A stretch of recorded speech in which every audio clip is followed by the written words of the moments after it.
इस वक्त हमारे साथ AIMIM के चीफ लोकसभा के सांसद असदुद्दीन ओवैसी साहब जुड़ गए हैं। ओवैसी साहब, बहुत बहुत धन्यवाद एबीपी न्यूज़ से बात करने के लिए। सबसे पहला सवाल मेरा यही है, जो सुप्रीम कोर्ट में हुआ, सुप्रीम कोर्ट ने जिस तरीके से कार्रवाई जिला जज को दे दी है और वो चलती रहेगी, आपकी क्या प्रतिक्रिया है? नहीं, मेरा पहला मानना यह है कि जो इंतज़ामिया कमेटी चाह रही थी कि लोअर कोर्ट के ऑर्डर पर पूरा स्टे लग जाए, वो नहीं हुआ। दूसरा, सुप्रीम कोर्ट आप जानते हैं कि अब वो लोअर कोर्ट के जज के पास ये बात नहीं सुनी जाएगी, बल्कि दूसरे डिस्ट्रिक्ट जज के पास जाएगा। तो हमारा मानना यह है कि सुप्रीम कोर्ट के पास आर्टिकल 142 में इतने पावर्स हैं कि वो कंप्लीट जस्टिस उनको करना है और करेगी। ये बैलेंस करने की कोई ज़रूरत नहीं है। और सुप्रीम कोर्ट हो, लोअर कोर्ट हो, उनको वॉक द टॉक करना चाहिए, क्योंकि 1991 का एक्ट, खुद 5 जजेस जिसमें जस्टिस चंद्रचूड़ साहब भी थे, उन्होंने 91 एक्ट को बेसिक स्ट्रक्चर से जोड़ दिया, तो उसको इम्प्लीमेंट करना ज़रूरी है। और हमारे को जो अंदेशा है, जिस तरह हमने बाबरी मस्जिद को खोया, पहले चबूतरे से बात आई, मूर्तियां रख दी गई, फिर बगैर सुने ताले खोल दिए गए, फिर डेमोलिशन हुआ, मेकशिफ्ट टेम्पल, मेकशिफ्ट में पूजा, और फिर किसी को सजा नहीं हुई डेमोलिशन के बाद। तो हमको यही दिख रहा है कि कहीं इसी तरीके से हमको मस्जिद ना छीना जाए। और मेरा मानना यह सुमित साहब के पुराने जख्मों को नहीं खोलना चाहिए। अगर आप पुराने जख्मों को खोलेंगे तो माहौल खराब होगा, विशिएट होगा। आपको लग रहा है कि आज की हियरिंग में झटका लगा है? नहीं, झटका नहीं लगा है, झटका नहीं लगा है। हम तो यही उम्मीद कर रहे हैं कि 91 का एक्ट जो है उसका इन प्रिंसिपल हमेशा इम्प्लीमेंटेशन होना चाहिए। आज आप देखिए, आज आप जब हमने कहा कि वो सर्वे इटसेल्फ इलीगल था, अनकॉन्स्टिट्यूशनल था, कमिश्नर का अपॉइंटमेंट अनकॉन्स्टिट्यूशनल था, तो कल आप देखते हैं कि मथुरा में वैसा ही ऑर्डर दे दिया गया। जबकि 54 ईयर्स पहले हिंदू और मुसलमान बैठकर तस्वीर कर लिए मथुरा के बारे में। मुसलमान ने अपनी जमीन दे दी ईदगाह की, वहां पर एक शानदार मंदिर बन गई, वहां पर एक स्टेयरकेस का मलबा था, उसको हटाकर उसको हिंदू भाइयों को दे दिया गया। जो परनाला और ड्रेनेज की पाइपलाइन का रुख मंदिर की तरफ था, उसको पलटा दिया गया। और 55 ईयर्स के बाद उसको कोर्ट में दिया गया एग्रीमेंट को, आप उसको पलट जाते हैं उससे। इसीलिए हम कह रहे हैं कि ये पूरी मुकम्मल साजिश की जा रही है देश के माहौल को खराब करने की। यकीनन कोर्ट को जाने का इख्तियार आपको है, मगर लोअर कोर्ट का काम ये है कि 91 के एक्ट को सामने रखकर खत्म करें उसको। भी कहा ना आज, उसी जस्टिस चंद्रचूड़ ने आज कहा ना असद भाई 91 एक्ट को लेकर कि अगर कोई सवाल खड़े करता है तो उसकी जांच हो सकती है, जांच होनी चाहिए। उन्होंने एग्जाम्पल दिया चर्च को लेकर, नहीं कि किसी पारसी के पूजा स्थल पर क्रॉस रखा हो तो मामला कोर्ट में जाए तो जज उस जगह के धार्मिक स्टेटस की जांच कर सकते हैं। तो सुनिए, सुप्रीम कोर्ट में ये एक इंटेलेक्चुअल एक्सरसाइज हर कोर्ट में होती है, जजेस और वकलाओं में। जजेस सवाल करते हैं लॉयर से और लॉयर उस सवाल का जवाब देते हैं।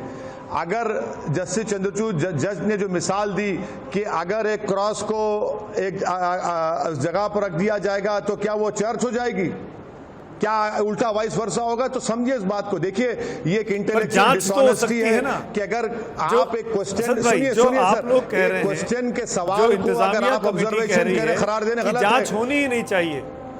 जस्टिस चंद्रचूड़ कह रहे हैं कि जांच हो सकती है, बस इतनी होनी चाहिए। आपके सामने सबमिशन नहीं सर, नहीं सुमित साहब, क्या इस जजमेंट में बात कही गई जो आप कह रहे हैं? ये जज और वकलाओं में एक इंटेलेक्चुअल एक्सरसाइज होती है। अगर आप एक क्वेश्चन के आंसर को ऑब्जर्वेशन करार देंगे तो गलत है, ऑब्जर्वेशन को जजमेंट करार देंगे तो बिल्कुल गलत है। क्या जजमेंट में बात रिफ्लेक्ट हो रही है? अगर मैं किसी मंदिर में जाकर वहां पर कर रहा हूं, सुनिए, आप नहीं है ऑब्जर्वेशन, आप कह रहे थे कि जांच नहीं होनी चाहिए, ऑब्जर्वेशन भी नहीं है, पुराने स्टेटस पे जाना चाहिए। जज साहब ने कहा कि जांच हो सकती है। जी सुप्रीम, प्लीज आप इसको ऑब्जर्वेशन नहीं करार दे सकते। इसको, ये एक क्वेश्चन का जवाब आया तो उसको आप ऑब्जर्वेशन कैसे करार देंगे? ये गलत बात है। क्या उस जजमेंट में रिफ्लेक्ट हो रहा है आज के ऑर्डर में? देख लीजिए आप, नहीं हो रहा है। पर अब 8 हफ्ते तक तो जिला जज में कार्रवाई चलेगी ना, जिन जज साहब को कहा कि अनुभवी है वो जांच करें हाँ। और वो वहाँ पे कार्रवाई चलती रहेगी। तो जो चीज़ आप लोग चाह रहे थे, इंतजामिया कमेटी चाह रही थी, वो नहीं हो पाई ना। एक तरीके से जो शिवलिंग होने की बात हिंदू पक्ष कह रहा था, उसी तरफ चीज़ें जाती हुई दिखाई दे रही है ना, जो आपने अंदेशे की बात कही पहले जवाब में। तो देखिए, अब आपका बोलना बिल्कुल सही है। हम तो इंतजामिया ये चाह रहा था कमेटी के पूरे लोअर कोर्ट के ऑर्डर पर स्टे लग जाए, मगर सुप्रीम कोर्ट ने कम से कम उस जज साहब के पास तो मसले को नहीं रखा जिन्होंने सिर्फ एक पक्ष को सुनकर बगैर रिपोर्ट उनके पास है उन्होंने उसको कह दिया कि शिवलिंग है। वो सर्वे इटसेल्फ इलीगल है, अनकॉन्स्टिट्यूशनल है। पर अभी ये आपका मानना है, अभी ऐसा अभी सुप्रीम कोर्ट ने नहीं माना है असद साहब। बड़ी हम्बल तरीके से एक चीज़ और आपके सामने रखना चाहता हूँ। हिंदू पक्ष ने अपनी दलीलों में कहा है कि 91 का एक्ट लागू ही नहीं होता ज्ञानवापी के ऊपर, क्योंकि जो मूर्तियाँ हैं वो तो 1947 के पहले की रखी हुई हैं। तो तमाम धार्मिक निशानियाँ मौजूद है जो कमीशन की रिपोर्ट में भी दिखाई दे रहा है। सुनिए सुमित भाई, जब आप कोर्ट में जाते हैं और 91 का या किसी कानून का हवाला देते हैं तो आप पार्लियामेंट के डिबेट्स का इंटेंट भी दिखाते हैं। स्टेटमेंट ऑफ ऑब्जेक्ट्स जो कानून का है उसमें कहा गया कि फ्यूचर में कंट्रोवर्सी ना हो। मैं आपके एडिटोरियल टीम को कह रहा हूं कि मैं अब जो कह रहा हूं उसको नोट कर लें, और अगर गलत है तो मुझे आप कल सुबह में बुला लीजिए, सुबह 4 बजे 6 बजे बुला लीजिए। क्या ये बात सच नहीं है कि लोकसभा में जब ये डिबेट हो रही थी तो उमा भारती ने पैरा 684 से 691 पढ़ लीजिए, पैरा 709 से 719 पढ़ लीजिए। उमा भारती ने कहा कि ज्ञानवापी का क्या होगा, बीजेपी मोशन हार गई तो वो हिस्सा ज्ञानवापी की मस्जिद 91 के एक्ट में प्रोटेक्टेड है और ये इंटेंट है पार्लियामेंट का। इसको समझिए प्लीज। आप लोग आप पढ़ लीजिए डिबेट लोकसभा के, मैं आपको पैरा नंबर 684 तैयार हूं असद भाई, मेरे समझने से कुछ नहीं होगा। 709 कह रहा हूं। उमा भारती जी का हमने इंटरव्यू किया कल असद भाई, उन्होंने रिपीट की उस बात को कि मैंने तब भी विरोध किया था 91 के एक्ट का, मैं आज भी विरोध करती हूँ। हमको अयोध्या के बाद मथुरा और काशी चाहिए, हमारी आस्था से जुड़े हुए मामले हैं। उमा भारती आज भी यही कह रही है। मेरा आपसे सवाल यही है कि क्या 91 के एक्ट को रिव्यू करने का वक्त आ रहा है? क्या उस तरफ चीजें जा रही हैं? सर सुन लीजिए, उमा भारती ने और उनकी पार्टी ने उस मोशन को हार गए तो ज्ञानवापी 91 का प्रोटेक्शन है। उस 91 के एक्ट को सुप्रीम कोर्ट ने मान लिया और कहा कि भारत के संविधान का हिस्सा है। अब आप बताइए कि किसका केस मजबूत है 91 के एक्ट के ऊपर? आप चैलेंज करिए, मगर 5 जजेस की बेंच ने कह दिया कि 91 का एक्ट बेसिक स्ट्रक्चर का हिस्सा है। इसीलिए मैं कहता हूं कि कोर्ट्स ऑफ लॉ को वॉक द टॉक करने की जरूरत है। अब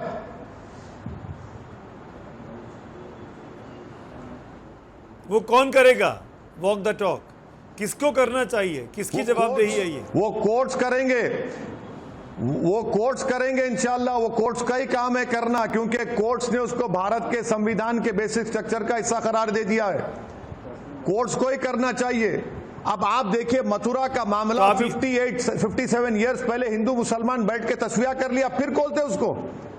क्यों खोलना चाह रहे आप? जब पूरे कोर्ट में चला गया एग्रीमेंट, सबको मान लिए, उसके बाद आप खोलते हैं तो किसकी नीयत खराब है बताइए आप?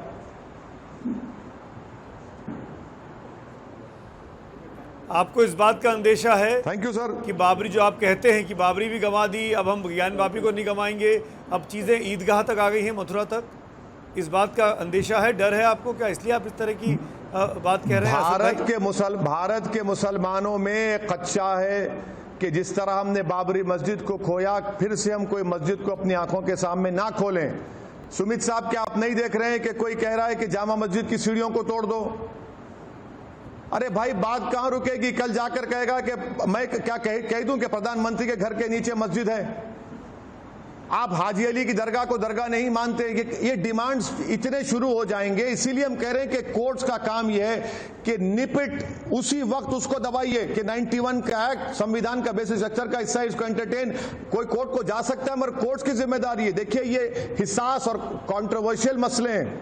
कोई दूसरा सिविल डिस्प्यूट नहीं है। अगर एक बार आप कुछ फैसला असद दे भाई, देंगे, फिरंगी महली साहब ये कह रहे हैं आप ही की का कम्युनिटी मामला ना हो जाए कि हमको शांति बना के रखनी चाहिए। आप जिस तरह की बयानबाजी कर रहे हैं असद भाई, कौन कह रहा है? वो कम्युनिटी के अंदर लोगों को उकसा रहा है, उनके अंदर भावो। कौन कह रहा है? कौन कह रहा है? ये आपका सवाल नहीं सुन पाया। कौन कह रहा है? सुमित साहब, फिरंगी महली साहब का बयान आया लखनऊ से, कहा कि शांति बना के रखें, जुलूस ना निकालें, भीड़ इकट्ठी ना करें, और आपको नाम नहीं लिया उन्होंने। आपकी भाषा ऐसी है कि आप लोगों को इमोटिव तौर पर उनको उकसाने की कोशिश कर रहे हैं, भावनात्मक तौर पर। सुनिए, अगर हिम्मत है तो नाम लो ओवैसी का, नाम लो ना, डर क्यों रहे हैं? मैं कहाँ भड़का रहा हूं? अगर भड़का रहा हूं तो जाओ मेरे खिलाफ मुकदमा दर्ज करो। मैं 91 की एक्ट की बात कर रहा हूं, सुप्रीम कोर्ट के जजमेंट की बात कर रहा हूं। अगर इनको ये बातें समझ में नहीं आ रही तो किसी वकील को बिठाकर अकल हासिल करो। मुझे इन लोगों की फिक्र नहीं है। ये वही लोग हैं जो समाजवादी की चमचागिरी कर रहे थे। समाजवादी आज मुंह नहीं खोल रही है। क्यों नहीं खोल रही है? जो समाजवादी को बुलाकर उनके नेताओं को ईद की दावत में, इफ्तार की दावत में खजूर खिलाते हैं, शीर खुरमा खिलाते हैं। बोलो ना, अपने प्यारे अखिलेश से कहो कि बेटा मुंह खोलो। अरे ओवैसी का नाम लो, हिम्मत है तो। मैं तो खुलकर कह रहा हूं ना, मैं तो अल्फाज नहीं चाप रहा हूं। पर्सनल लॉ बोर्ड की मीटिंग में जो हुआ वो तय हुआ, और पर्सनल लॉ बोर्ड जो तय किया मैं उसका पाबंद हूं। पर्सनल लॉ बोर्ड ने क्या फैसला लिया, आपने उसको कैरी किया। अब बताइए, ओवैसी जो कह रहा है वो पर्सनल लॉ बोर्ड के फैसले के खिलाफ कुछ कह रहा है क्या? इन छोड़िए इन लोगों को, ये हमेशा इब्नुल वक्त है, इब्नुल वक्त ही रहेंगे ये लोग।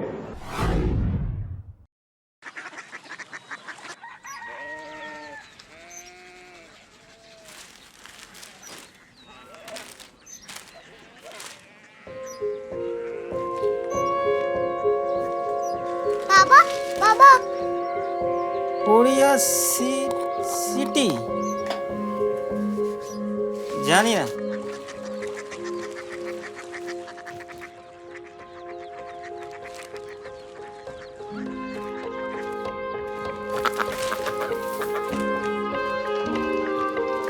Korea city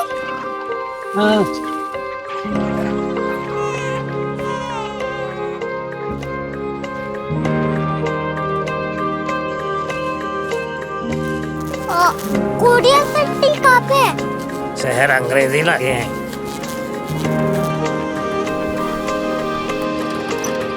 Korea city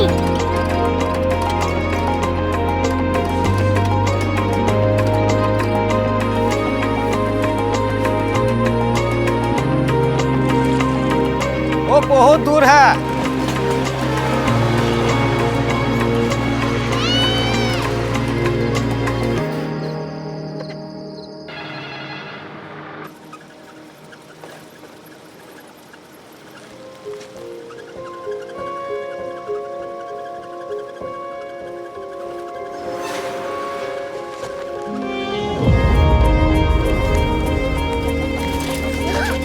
Korea city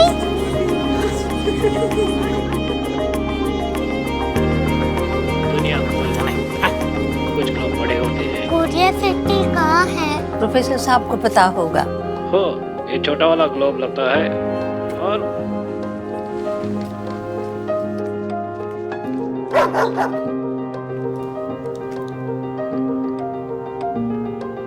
पता नहीं, मेरी बेटी से जाके मिल लो, शायद उसे मालूम हो।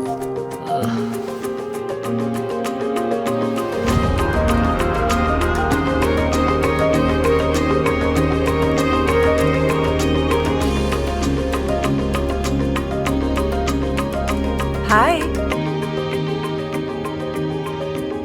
बाबा ने भेजा है। Come here. Korea city Korea city नहीं, क्यूरियोसिटी। वो क्या? That's what brought you here, जो तुम्हें यहाँ तक ले आया। क्यूरियोसिटी